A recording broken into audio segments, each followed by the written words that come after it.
선거법상 허위사실 공표 혐의 주요 판례들을 하나씩 지금부터 보여드리겠습니다. 최근 것들 위주로 보여드립니다. 추미애 더불어민주당 의원. 자, 동부지법이 광진구 존치 약속했다라는 그 발언 때문에 2020년 총선 때 이 얘기를 했는데 이것과 관련해서 벌금 80만 원을 확정받았습니다. 그 이유는 허위성 인식 그리고 선거에 끼친 영향이 미미했다. 선거에 영향을 끼치긴 했는데 100만 원까지 주기에는 미미했다라는 판단이었습니다. 다음 거 보시죠. 허경영 대표도 마찬가지입니다. 이병철 양자, 박정희 정책 보좌역을 맡았었다라는 그 TV 방송에서의 발언이 문제가 됐었고 고발이 됐었고 그래서 징역 2년, 집행유예 3년형을 확정받았습니다. 피선거권 박탈돼서 이번 대선에 나오지 못하는 겁니다. 자, 이유는 혐의 부인했고 지속적인 허위 주장, 그러니까 굉장히 악의적이었다. 그리고 유권자들에게 영향을 많이 줬다라는 판단이 깔려 있는 겁니다. 허경영 대표 논란의 발언 잠깐 들어보겠습니다. 삼성 이병철 회장님을 만나서 그분의 아들로 지내게 되었습니다. 이병철 회장님 소개로 박정희 대통령을 만나 비밀 보좌역이 되어 박 대통령에게 우리나라를 살 수 있는 여러 아이디어를 제공했습니다. 새마을운동도 건의해서 한국 경제를 살리는데 상당히 획기적인 아이디어를 냈습니다.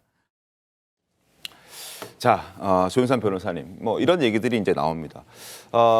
사실 공직선거법이라는 입법 취지가 유권자들의 선택에 영향을 주느냐 마느냐, 요게 이제 입법 취지의 기준이 됐었다라고 얘기를 많이 하는데 그런 차원에서 본다면 이재명 후보의 발언도 유권자들에게 영향을 많이 주는 발언이 아니었을까라는 지적들이 좀 있거든요. 어떻습니까?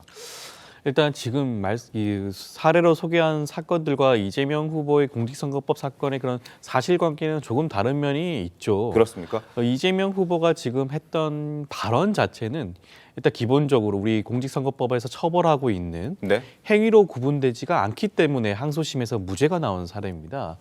행위라고 하는 것은 우리가 보통 어떤 행동을 취하는 것을 행위라고 표현을 하잖아요. 근데 이재명 후보가 이 사건에서 했던 것은 발언이었어요. 그리고 발언은 심지어 의견이었습니다. 의견 표명과 그다음에 인식이었어요. 이 김문기 전 처장을 알았나 몰랐나? 네. 그다음에 백현동 사건과 관련해서 협박을 받았나 받지 않았나? 그런 것들은 인식과 의견 표명이기 때문에 행위가 아니다라고 판단을 내렸던 부분이긴 그게 이제 하거든요. 2심의 판단이었죠. 그렇죠. 항소심의 판단이 그랬던 부분이었습니다. 근데 앞선 사례 같은 경우에는 그런 부분을 뛰어넘는 부분이에요. 본인이 허위라는 사실을 인지하고 난 다음에 이것을 선거에 이용하기 위해서 주장을 했던 부분이기도 하고요. 그리고 그 사실 자체가 너무나 명백하게 허위임이 드러난 사건들이지 않겠습니까? 근데 김문기 전 처장을 알았는지 몰랐는지는 어떻게 보면 내심의 영역이에요. 네. 그 당시에 내가 몰랐을 수도 있는 부분입니다. 그 부분은 1심과 2심이 동일하게 무죄가 나왔으니까 사실 핵심은 백현동과 관련된 협박이 그렇죠. 있었느냐 없었느냐 이 부분이죠. 백현동 사건의 경우에도 내가 협박으로 느꼈는지 느끼지 않았는지는 그것은 받는 사람의 입장에서 달라질 수도 있는 부분이거든요. 나는 저희 국토부의 이런 뭐 공문서에 대해서 협박으로 느꼈다. 우리 직원들이 협박으로 느꼈을 것이다라고 의견을 밝힐 수가 있는 부분입니다. 그렇기 때문에 앞선 사례와는 조금 상황이 좀 다르다는 말씀을 좀 드리고 싶고요.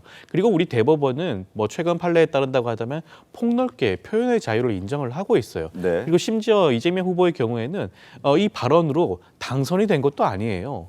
보통은 일반적으로 선거법의 처벌은 허위 사실을 공표해서 본인의 당선 목적으로 허위 사실을 공표한 사람을 처벌하는 게 더욱더 주안을 두고 있는 부분입니다.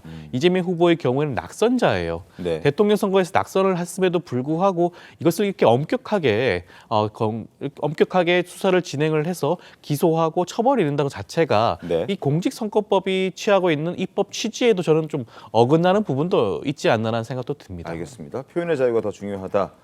그리고 당선되지 않았다. 낙선자이라는 부분 말씀을 해주셨고 백현동과 관련해서도 협박을 받은 것처럼 이제 인식했다, 느꼈다라는 어떤 자신의 감정을 얘기했던 것이기 때문에 사실을 얘기하는 것은 아니다라는 게 2심의 판단이기도 했었고 조윤선 변호사의 어떤 지금 의견이기도 합니다. 송구 본장 어떻습니까?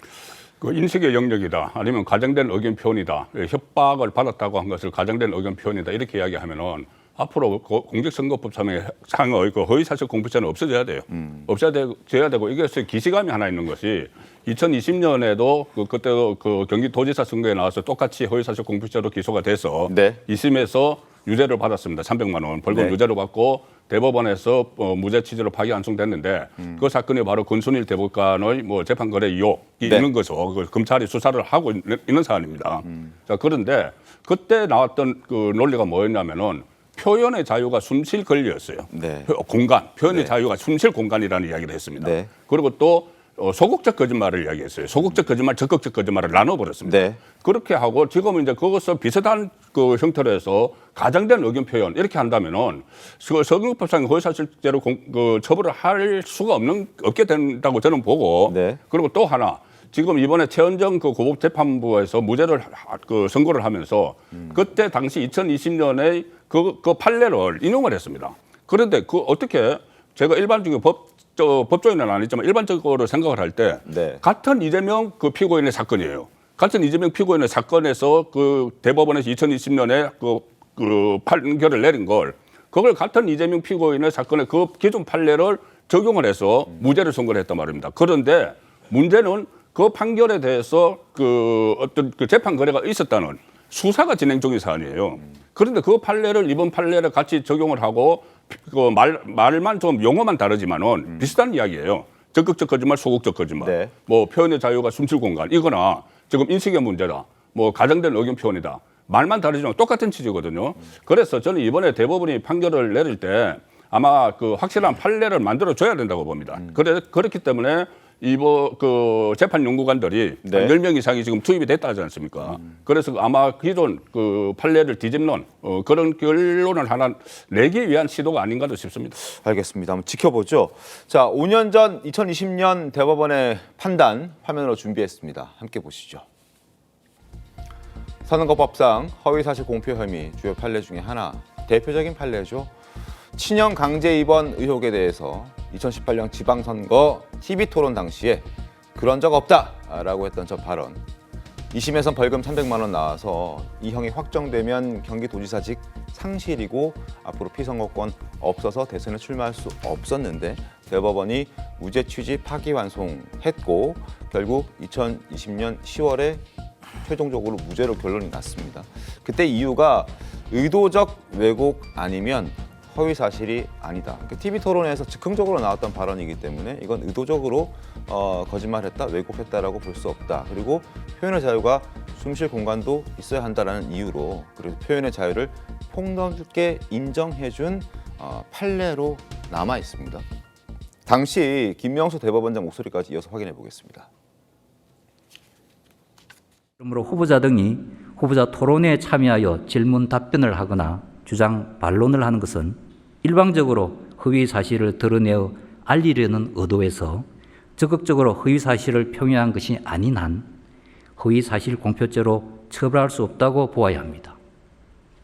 그리고 이를 판단할 때는 당시의 상황과 토론의 전체적 맥락에 기초하여 유권자의 관점에서 어떠한 사실이 분명하게 발표되었는지를 살펴보아야 합니다. 자, 이 판례는 지난 3월 이재명 후보의 선거법 2심에서 무죄 근거로 인용되기도 했습니다. 계속해서 화면 보겠습니다. 1심 재판부는 선거 과정에서 허위사실 공표 시 민의가 왜곡되고 훼손된다는 이유로 실형, 징역 1년에 집행유예 2년을 선고했습니다. 그런데 이제 2심에서 완전 바뀌었죠. 발언이 다른 의미로 해석될 땐 피고인에게 유리하게 해야 한다라고 이야기를 했습니다. 그리고 유권자에게 크게 영향 주지 않았다라는 내용도 2심 재판부 판결문에는 들어가 있었습니다. 그래서 당시에 입법 취지를 왜곡했다라는 지적도 뒤따르기도 했었습니다. 어쨌든 동일 사건에 대해서 1, 2심조차 이렇게 극명하게 엇갈리다 보니까 대법원이 이걸 명확하게 깔끔하게 정리를 이참에 해줘야 한다라는 지적들이 나오고 있고 거기에 대한 기대를 많은 국민들이 하고 있는 겁니다. 김상희 평론가님. 네. 허위사실 공표죄라는 것은 공직선거법에 있는 거예요. 네. 그래서 이것이 개별 후보의 기본권을 중시할 것이냐 아니면 유권자를 보호해야 하는 어떤 공익의 어떤 방점을 둘 것이냐 이 부분이 충돌하는 것인데요. 1, 2심도 그게 충돌했던 그렇죠. 거죠. 공직선거법의 취지로만 보면 사실은 공직에 나가는 사람들의 어떤 도덕성, 그다음에 청렴성 이런 걸 강화하고 유권자들의 판단을 보호하기 위한 취지입니다. 그러나 이런 것들이 어떤 표현의 자유라는 개인의 기본권을 지나치게 제약한다는 이야기가 법조계에서 꾸준히 있어 왔어요. 네. 그래서 이번 판례를 정리함으로써 기준을 명확히 해야 되겠고요. 만약에 이번에 기준이 명확히 정해진다면 그거의 후속 작업으로 공직선거법 개정도 좀 필요하다. 정확하게 정리할 필요가 있다라는 생각이 듭니다. 그러니까 어떻게 보십니까, 정관희 대변인? 이번에는 표현의 자유를 중요하게 생각해서 판례를 만들까요? 아니면은 그래도 애초 입법 취지가 그런 것이 아니라 유권자들이 더 중심이 되어야 하기 때문에 그쪽이 좀 더 강화를 할까요? 어떻게 보십니까? 자유민주주의 사회에서 표현의 자유는 아주 지고한 가치를 갖는다고 생각합니다. 특히 언론과 개인에 있어서는 이 표현의 자유만큼 중요한 가치가 없겠죠. 그러나 공직선거에 나선 사람의 표현의 자유가 어디까지 허용돼야 하는지 이 문제는 보다 엄격한 잣대가 필요하다고 생각합니다. 네. 그러한 표현의 자유라는 미명 아래 거짓말로 인해서 표심이 왜곡되는 사건이 발생한다면 그것이야말로 자유민주주의의 근간을 훼손시킬 수 있는 일이죠. 네. 지난번 그 대법원 판례 가운데 적극적 거짓말과 소극적 거짓말이라는 이야기를 했습니다. 그런데 결국에는 적극적 거짓말과 소극적 거짓말이라는 것에 대해서도 대법원이 판단을 해야 되는 사안이라고 생각합니다. 그리고 그것이 지난 대선 과정에서 이재명 후보가 낙선이 됐기 때문에 감경 사유가 된다. 그건 법적인 조항에서의 감경 사유는 인정합니다만 그것으로 인해 당선이 됐을 수도 있는 0.73%포인트 차이밖에 나지 않았는데 그것 때문에 감경돼야 한다고 한다면 그 부분에 대해서 공감하는 분들은 많지 않을 거라고 생각하고요. 네. 저는 이번에는 정치인의 도덕성, 정직성과 관련한 사안이기 때문에 엄격한 잣대가 적용돼야 하고 새로운 판례가 만들어질 가능성이 크다고 예상하고 있습니다. 알겠습니다.